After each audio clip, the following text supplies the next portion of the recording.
No one really deserves to die in the desert of thirst. The dynamics of the border threat have changed tremendously. Today we're dealing with people that are principally from Central America, family units, and then people from throughout the world. KGUN presents Securing the Arizona Border, a country divided. I'm Valerie Cavazos. And I'm Pat Paris. We're here in Nogales along with our KGUN 9 on Your Side team, presenting stories from both sides of the border and both sides of the political aisle. And you'll hear from both Arizona senators, border sheriffs, a first of its kind ride-along with Mexican municipal police. Border ranchers and residents, plus the ongoing threat of human trafficking and an elite anti-smuggling unit working to secure the border.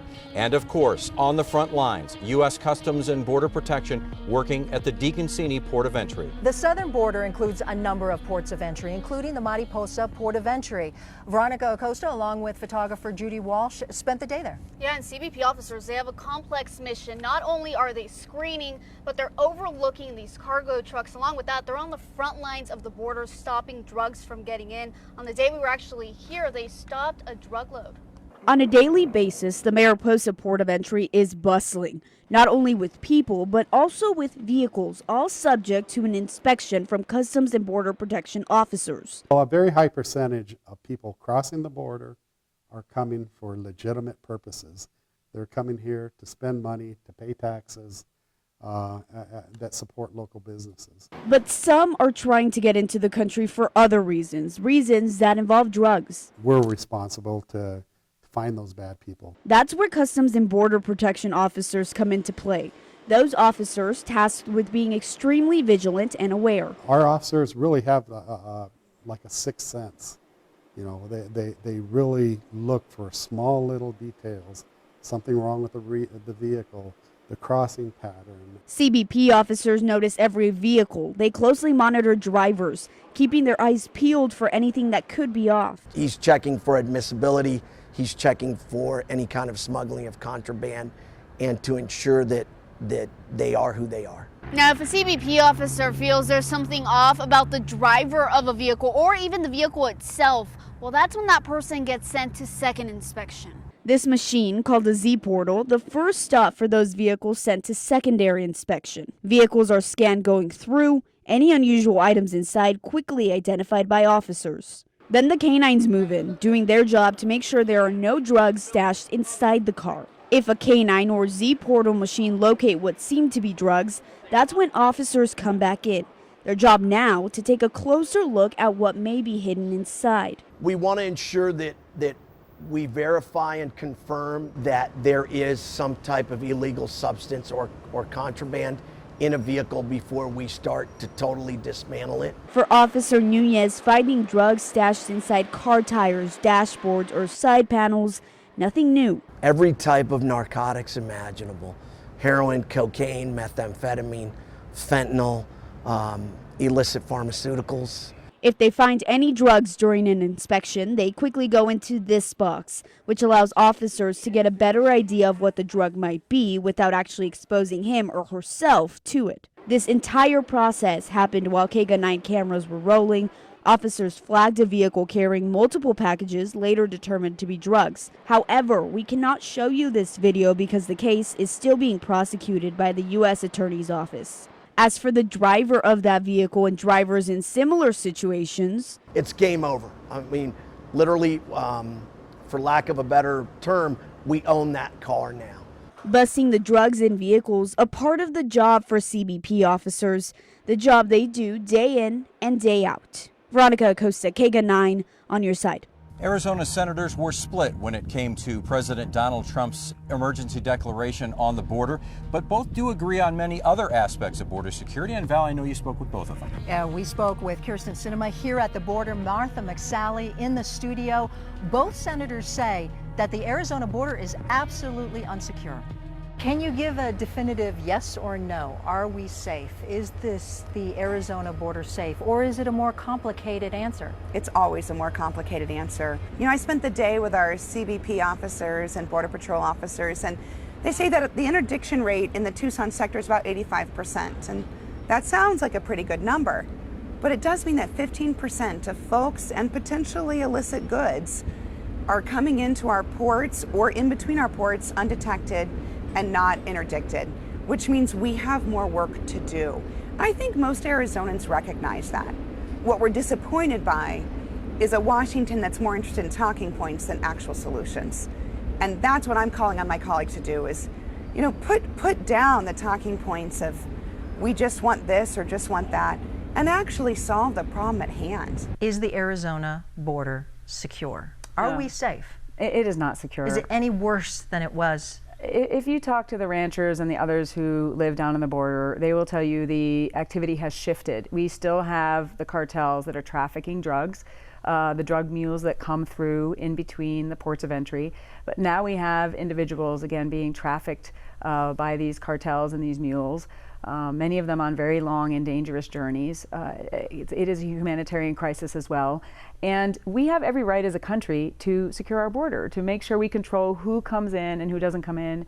Again, we have a very generous and robust legal immigration system. I think it needs to be revamped and modernized as well, so that it actually meets our economic needs, all the way from the agricultural guest worker program for the farmers and ranchers, all the way up to the people getting PhDs at the University of Arizona. We should be stapling a green card, to their diploma. So we got to revamp it, but we have a right to decide who gets to come and who doesn't get to come, and the border is not secure right now.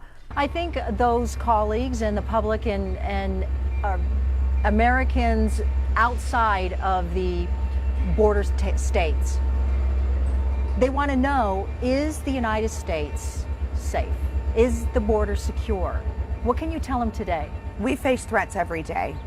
The threats are multiple in their styles and approaches. Some of the threats we face are criminal syndicates who are operating smuggling operations in a way that we didn't see 20 years ago or 30 years ago. Those of us who grew up and lived our whole lives here in border regions.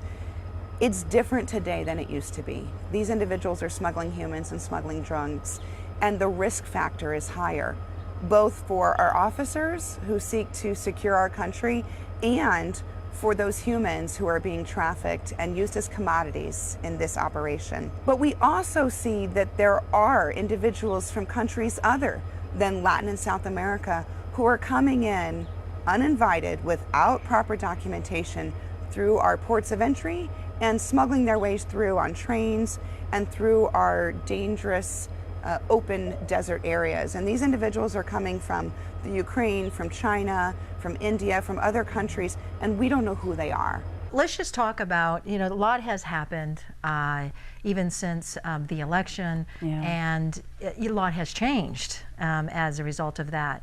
We have a massive influx of Central Americans, Mexicans come over, but mainly Central America. Right. What are you seeing now that is different than even in January? Well, what we've seen is because we have some loopholes in our laws, it's now further incentivizing the traffickers and the cartels to have more people take this very dangerous journey. And the Homeland Security, the CBP officers at the ports and the Border Patrol agents, their hands are really tied and very limited in what they can do, especially if somebody shows up with a child, or if there's a minor, or if they say the words, "I have a credible fear of returning home." In any of those cases, they really are very limited in what they can do, and they're being released very quickly into the interior of the United States. If they did say they have an asylum claim, often their case is years later. Many are not showing up.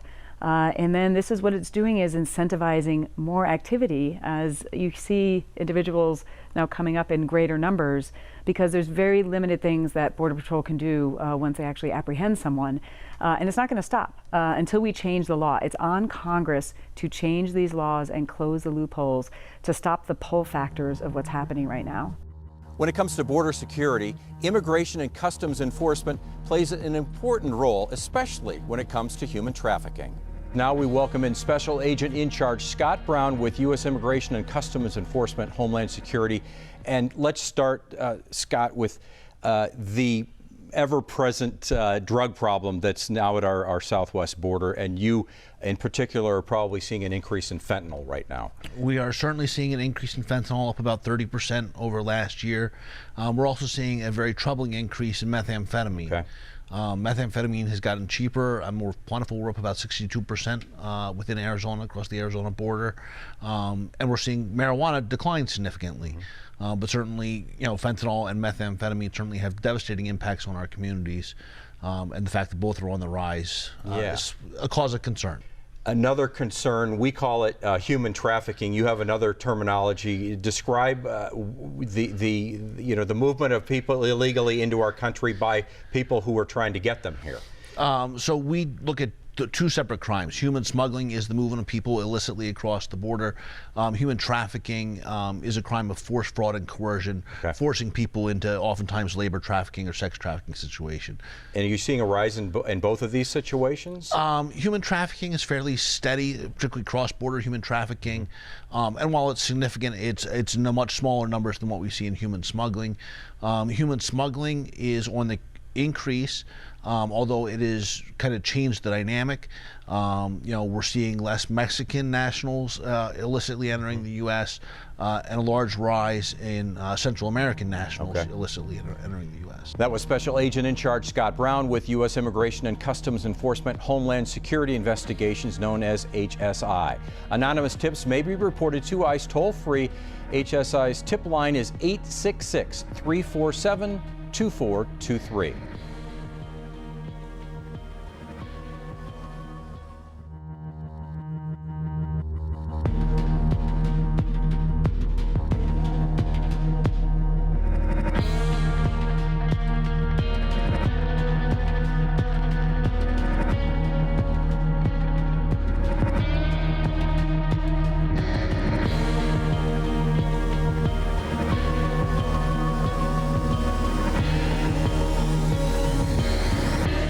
Arizona ranchers see the border security issue firsthand. 9 on Your Side's Craig Smith and photographer John Pera recently spent time with a Cochise County rancher, John Ladd. Right, and a working ranch requires having a lot of land. John Ladd and his family have held a very large plot of land right along the Mexican border for more than 100 years, 123 years in fact. It's longer than we've been a state. Absolutely. Arizona was a republic when they started ranching there. Now he says an improved barrier has reduced some of the traffic across his land, but it's still not a total solution. We've had 14 dead people on the ranch in the last 30 years. That's pretty much a game changer for you to find a dead body on your ranch. For John Ladd, humanitarian arguments for immigration fall away in the face of deaths he has seen because smugglers did not prepare the people they smuggle for the extreme heat or cold they often face. He watches border issues play out on the land his family has ranched for 123 years and sees the border as less about immigration and more about smuggling, money, and power. His ranch touches more than 10 miles of the border. That border has gone from a few strands of barbed wire to fence that ranges from 10 to 18 feet tall. The tallest section went in late in the Obama administration, with money Ladd says was set aside under President Bush. This is helping, but the benefit we've had is since Donald Trump's been president, his rhetoric has diverted them. They're still coming around us, but his opinion of the southern border and securing it has made the biggest impact that we've ever had. But he says there is still enough trouble to disrupt his cattle business with cut fences and broken water lines, even if the numbers are down. In the mid-90s to mid-2000s, they were catching 200 to 300 a day. Now it's 40 to 50 a week. From here at the border, it's about 3 miles overland across the Ladd family ranch to a mile marker here on Highway 92, where the people who just crossed that ranch may pick up a cell phone and summon a driver.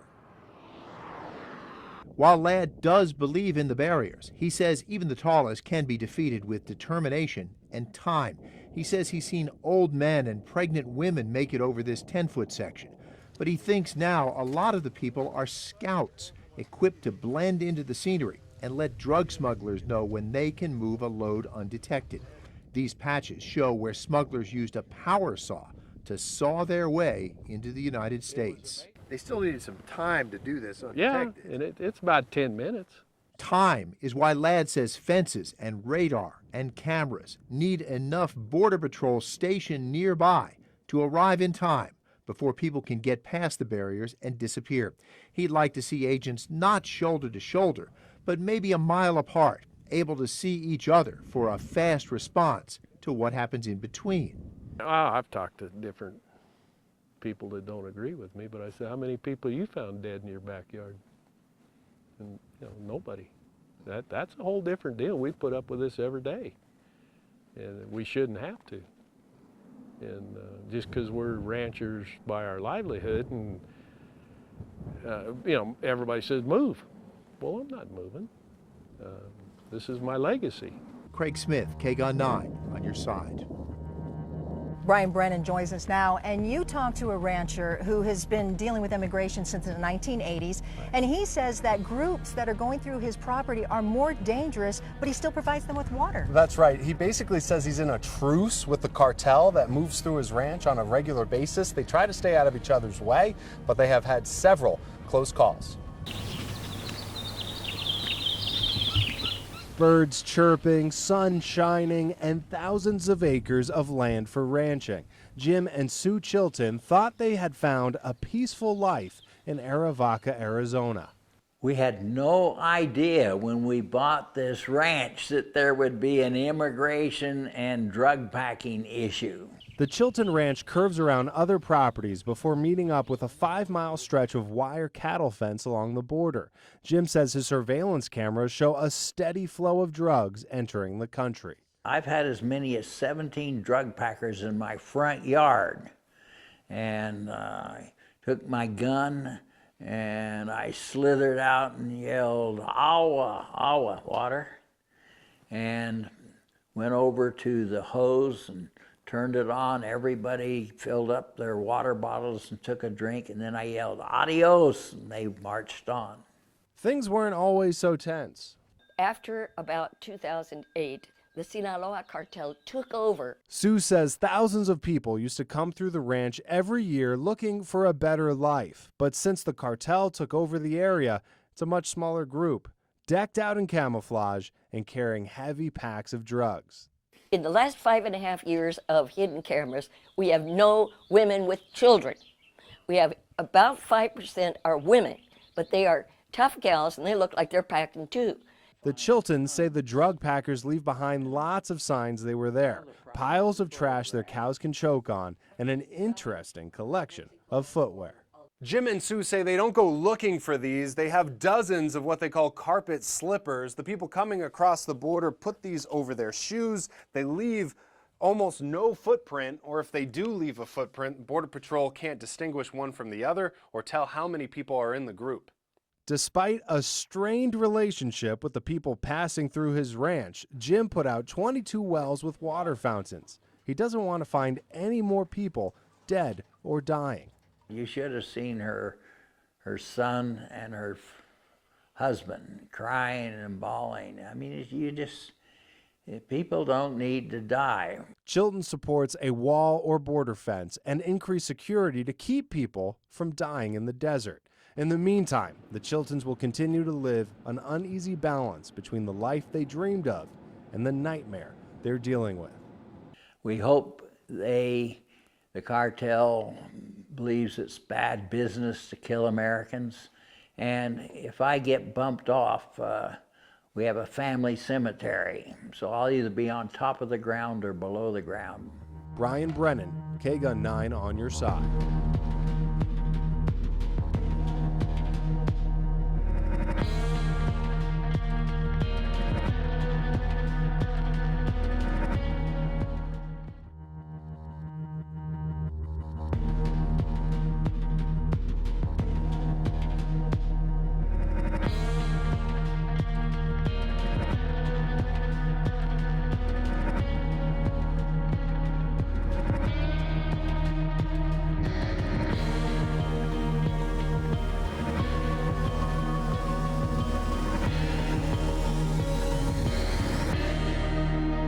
As tensions grow and opinions differ, of course, law enforcement's role becomes more important and more visible, not only here at the border, but across the state of Arizona. Mark Charter joins us now. Mark, you were able to talk to law enforcement. Right, Pat, that's exactly right. So our first conversation was with Cochise County Sheriff Mark Daniels about what he says needs to be done to secure the border and keep the surrounding areas safe.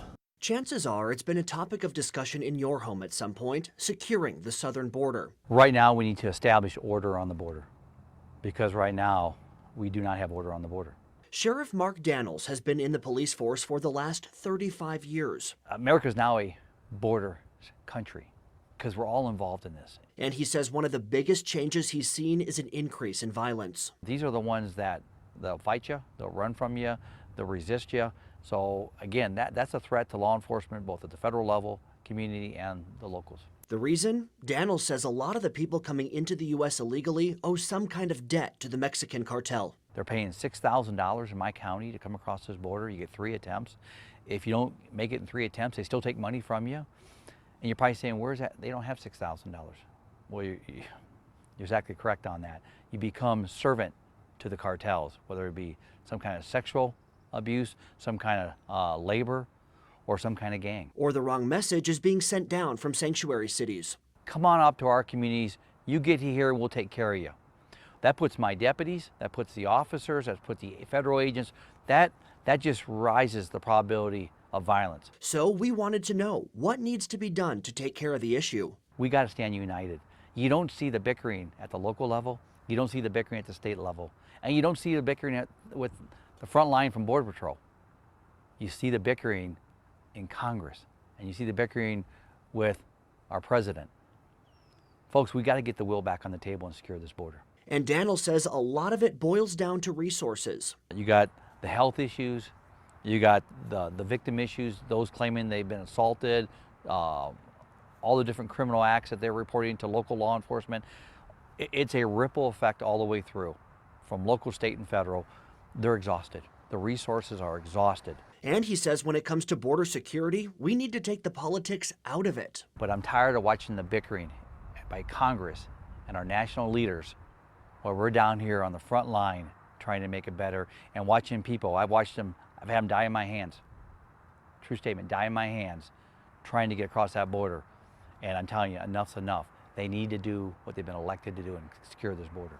This border fence has been fortified with a ton of concertina wire, and no doubt it is the center of attention across the nation right now. Longtime Arizona Border Sheriff Tony Estrada says the answer to securing the southern border isn't necessarily a border fence. We treat livestock better than we treat human beings by putting razor wire up there.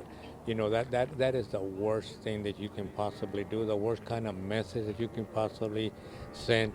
Sheriff Tony Estrada has been in law enforcement on the Arizona southern border for more than 3 decades, and he says the issue of border security isn't just about illegal immigration. We're not seeing, people coming across the border, jumping over the fence. He says it's about America's unhealthy appetite for drugs. It's not marijuana anymore that it used to be. Now it's coke, it's heroin, it's fentanyl, methamphetamine, and you got some more new drugs coming into the market. It's getting worse. We have 5% of the world's population and consume over 50% of the world's drugs. I've said it before, they might not want to hear it, but we're responsible in a way as a country for the cartels. Estrada also says keeping the issue of drugs at bay in Santa Cruz County is difficult because it's such a busy corridor. Up to 2,000 tractor trailers cross this border, especially through the winter produce season. And of course, we've got thousands of people that cross both into Mexico and into the United States. But despite the issue of drugs, Estrada says this particular area is very safe. As you go into downtown area and even into a rural area, you will see cameras, floodlights, Border Patrol units, sensors. All the technology that you can think of is here in this small border county. We are the smallest border county. Not to mention a good partnership on both sides of the border. We're like one big community. When you look at it, we are big one community. We share 2 cultures, we share 2 languages, we share 2 economies, and we share 2 nations. We're very special here, and we coexisted for decades. We will continue to do that because we have our friendly neighbor. And to those who are curious about coming to a border town. So we do have a safe community, a community that people can come here and visit and do business across the line. Pharmaceutical, medical, there's so many opportunities for people and tourists to come into Nogales and Nogales, Sonora. It's safe.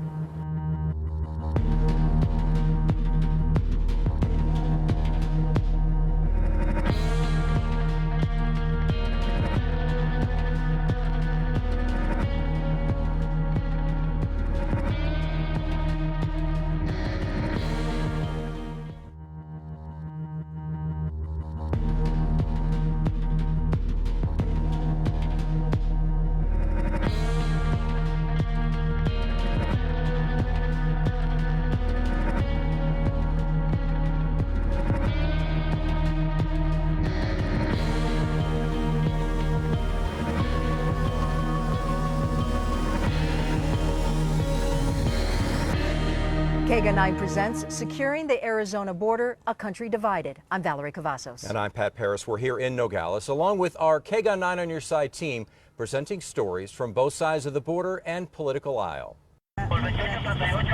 You may remember seeing them riding in the back of their patrol cars with their rifles strapped around their chest. More than 600 officers strong, this is the Nogales Municipal Police. This is Comandante Gerardo Castro. He says the work he and his unit oversee is some of the most crucial. Tenemos acercamiento con la ciudadanía, son volanteos pie-tierra, le llamamos nosotros. Gerardo says he and his officers are the face of the municipal police to the public. They interact with people and provide emergency information contacts and also help vulnerable groups like migrants by telling them where to go for help. Siempre, nunca se te olvide. Comandante Castro and his unit frequently end up in places like these, finding ways to attract young minds to listen to the importance of safety on the road, at home, and on the streets. ¿Por dónde se va a bajar Francisco? In this classroom, for example, Comandante Regina is teaching first graders the importance of getting out of the car next to the sidewalk. A simple message with a focus on the bigger picture. Se aferra con el asunto de la operatividad. Regina says most people only pay attention to the job they do when it comes to responding to crimes and not the most important, preventing them in the first place. Through the community outreach programs, Regina says they are building a better tomorrow. It doesn't matter the age either. This group of young adults gathers weekly at municipal police headquarters. Vámonos, el que sigue. Some of them will go on to be police officers, but all of them Eso, despacito, váyanse levantando y estira tus brazos, ¿eh? will learn what it means to be a responsible citizen. Juan Jose Avila Ortiz was recently appointed as the commissioner of the Municipal Police Public Security Department. Nogales, Sonora es una frontera tranquila, segura. Avila Ortiz says Nogales, Sonora is a safe place and says their public security department is there for their community and also for tourists who come visit, many who are greeted by Comandante Castro's unit. How are you doing? My name is Villegas. Esto trata del programa de proximidad social, el contacto directo. Comandante Castro says this is what their job is all about, being out in the public, face to face, so people feel comfortable around them. Driving for hours a day across Nogales' municipality, Castro's unit is fighting to make a better Nogales, which he believes can have a positive impact with their northern partner, the United States. As they bring the flag down at the end of their shift, tomorrow will hold similar challenges, educating their community with crime prevention as their goal. To continue patrolling their neighborhoods, 3 branches of Mexican law enforcement will come together. Municipal police, state police, and federal police will ride through communities to create that greater sense between officer and civilian. And important lines on the other side of the fence. Thank you, Ivan.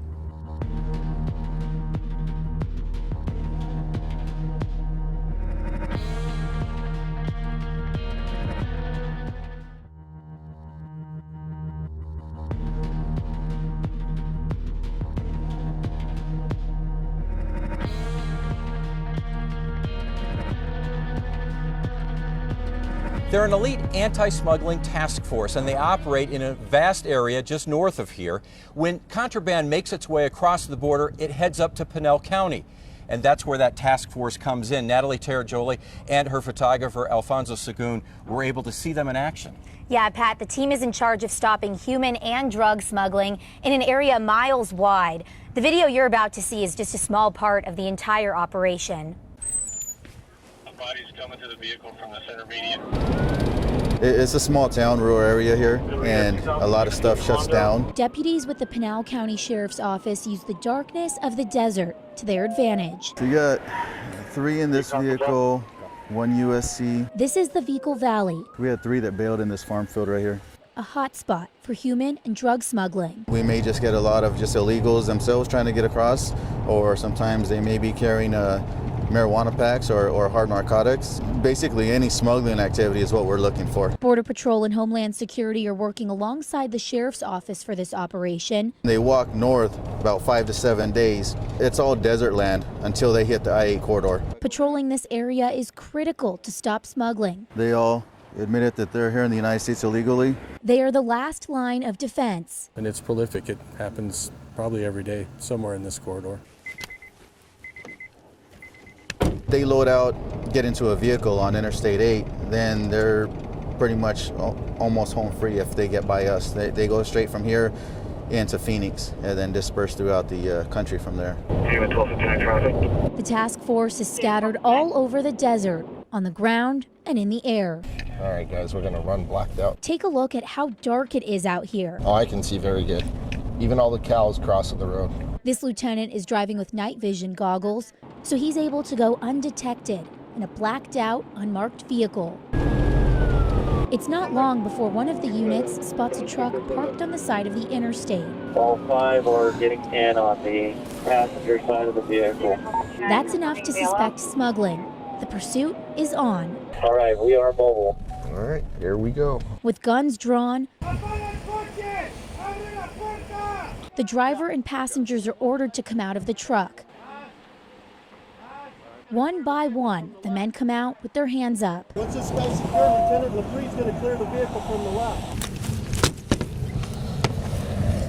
That's good for. The men appear to be in the country illegally.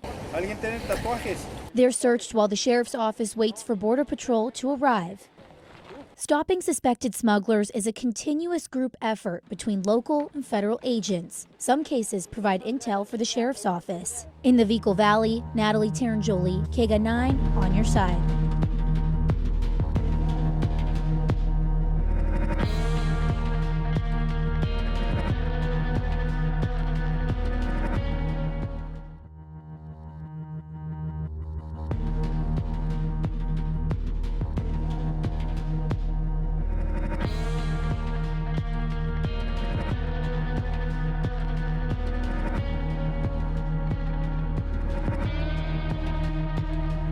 We've tried this before. In decades, we've been working on this to try to strengthen that. Yeah.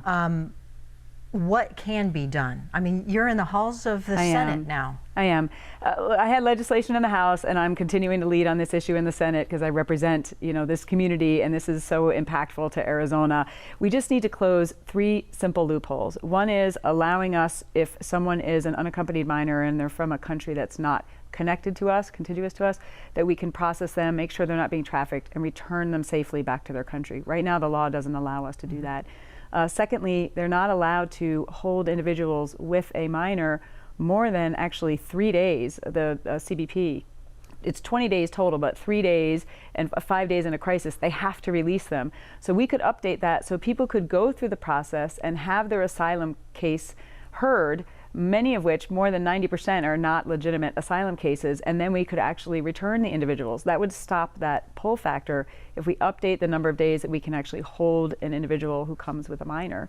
And the third is just raising the initial standard of the initial asylum interview that they have. If we did that right away, just raise that up a little bit from just saying a few words, then the legitimate asylum cases actually would be the ones that would be the priorities, and we would not have people continuing to take advantage of the system. There were efforts in Mexico to try to kind of stem that flow.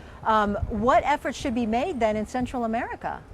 Well, I think there are a couple things that we need to do. The first is that, I disagree with the recent actions of the president denying aid to the NGOs in those countries. We need those partnerships to help encourage people and to actually provide a disincentive for them to leave their home to come to the United States, which is a very dangerous and ultimately a largely unsuccessful endeavor. The other thing I think that we should do here in the United States is to process the claims of these individuals quickly so that those who do qualify for asylum become naturalized and get into our system, and those who don't are sent back home to their home country. That would send a clear message to the syndicates who are running these operations that this is not a fruitful or successful endeavor. Ports of entry. Yes. And there seems to be actually between the 2 senators, yourself and Sinema, that you're in agreement that not to pull those agents away from the ports of entry. Yeah, we sent a letter asking them not to do that. I realize the Homeland Security Department is in a very difficult place where they're undermanned and they're overwhelmed. But we also have important commerce coming through the ports of entry And there are security elements. A lot of the hard drugs, the opioids, heroin, fentanyl, it's coming through the ports of entry. So this is cross-border commerce is important for our economy. It is also a part of border security. What we need is to give Border Patrol agents what they need, the manpower, the resources. I do support the National Guard and the military supporting in this season, but we do need to eventually give Border Patrol all that they need in order to do this job on their own. Many of my colleagues will say, we need money for border fencing. And I say to them, yes, we do. We do need to repair some of the border fencing that we have that is constantly attacked and destroyed by these criminal syndicates. But we also need increased staffing, and we need technology. We need a combination of staffing, technology, and infrastructure. Those three things together at different levels in different parts of our border region is how we actually gain situational awareness and control of our border.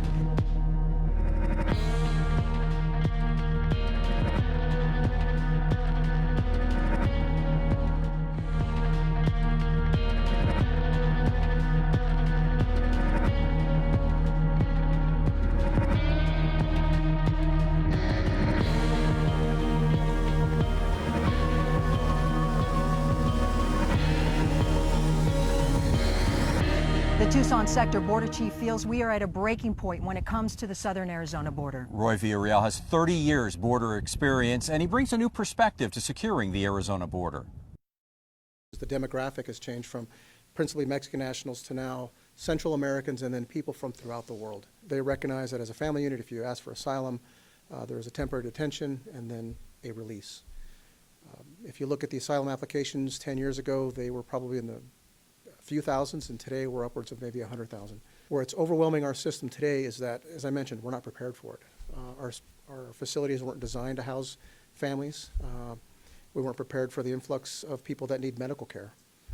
And then the overall immigration system, and when I say system, it includes the Border Patrol, ICE, ERO that does the detention, and then of course the court system. Well, the crisis that's in effect right now is the fact that when you look across the entire southwest border, again, looking at the system that's in place, it not being designed to handle this type of migratory flow, it's pushed us to a breaking point. When you think about the caravan that came up in October, November, that was one of the first times that we've witnessed social media driving illegal migration. Social media organizing a caravan, a flow of illegal migration to the U.S. border. So my goal is to learn the environment, the needs, the threat.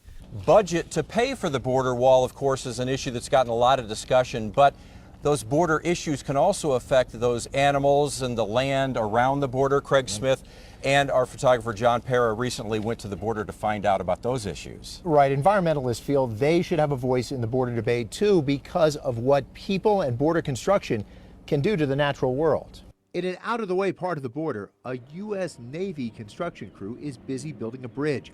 On days when the Santa Cruz River is running, the bridge will help Border Patrol trucks move across the border fence, looking for people crossing illegally. But Dan Millis of the Sierra Club worries about what border building does to the natural world. Everything that happens here is eventually flowing downstream through Green Valley toward Tucson and beyond. So this is something that matters to everybody, since for a long time, the Santa Cruz River has been one of the only reliable sources of surface water in this area. Millis says there's no proof this project meets environmental safeguards. It doesn't have to.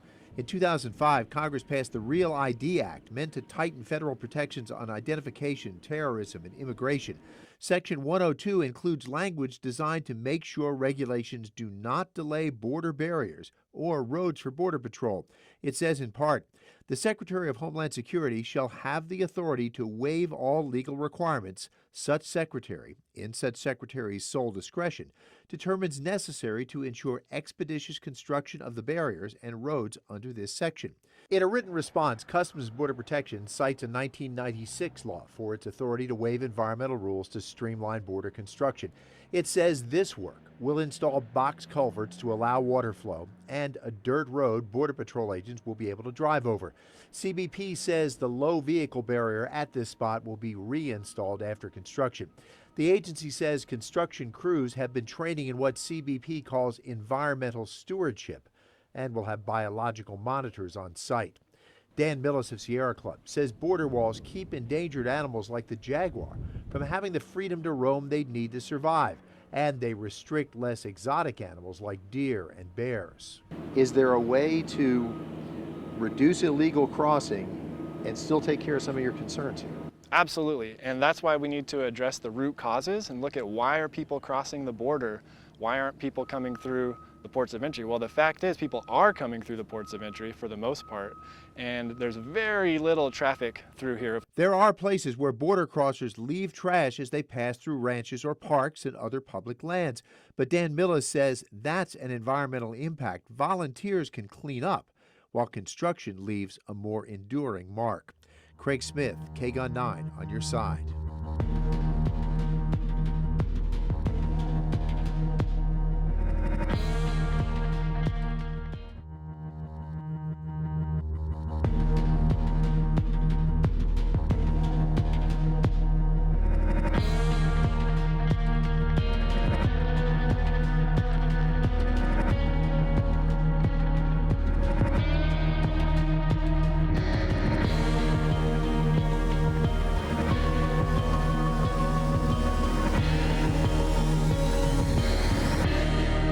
We can't talk about border-related issues without talking about the migrants who are coming to Arizona to seek asylum. Authorities have told us that they really can't handle the large influx of families. And Whitney Clark is here to talk about that. Yeah, so I visited a shelter that's in Tucson, miles and miles away from where we are now on the border. But in some respects, they really are on the front lines of what some are calling a humanitarian issue. We spoke to both volunteers and migrants. Here are their stories. Volunteers will tell you there's no such thing as an average day at the Benedictine monastery. On a recent Tuesday afternoon, families met with volunteers to go over documents while others waited to see a doctor. One woman KGUN 9 met was with her 8-year-old daughter. She says it took her 11 days to get to the U.S.-Mexico border from her home country, Guatemala. For me, the country is very beautiful. The hard part is that there's a lot of violence, and if you live in rural areas, you don't earn anything. You live only for food. She's one of the migrants who's been released by federal officials at the monastery. It's now a temporary home for Casa Alitas, a program run through Catholic Community Services of Southern Arizona. We started kind of loosely in the summer of 2014 when the community observed that ICE was dropping off about 35 to 50 folks at the bus station every day who needed assistance. Teresa Cavendish, the director of operations for the organization, says the goal is to make sure migrants aren't released on the street, and the group has a good working relationship with Border Patrol and U.S. Customs and Immigration Enforcement. Since December 2014, volunteers have taken in almost 15,000 people. Of that number, around 7,600 came through this year alone. Most of them, the group says, are from Guatemala, El Salvador, Honduras, or central or southern Mexico. There's a lot of violence. There's very deep poverty. There's extortion, assaults. They're losing their homes. Their families are not eating every day of the week. These families are feeling very desperate. With the help of volunteers, the monastery is a place for them to eat, sleep, and make travel arrangements so they can meet family or a sponsor before an immigration hearing. The woman from Guatemala we introduced you to says she's going to New Jersey. I like to cook. I like to work in a kitchen. That's what I like, to make food. The idea is to work and be someone that helps this country. For now, the monastery is a temporary shelter for an issue that organizers say isn't going away. Casa Alitas will operate out of the monastery until the end of July, when the developer needs to start work on the property. Now the group is working with city and county leaders to find another suitable space. Whitney Clark, KGUN 9, on your side. For our 9 on Your Side crew, I'm Pat Paris. I'm Valerie Cavazos. Thank you for watching Securing the Arizona Border, a Country Divided. For this special and extra interviews, head to our website, our app, as well as our social media pages.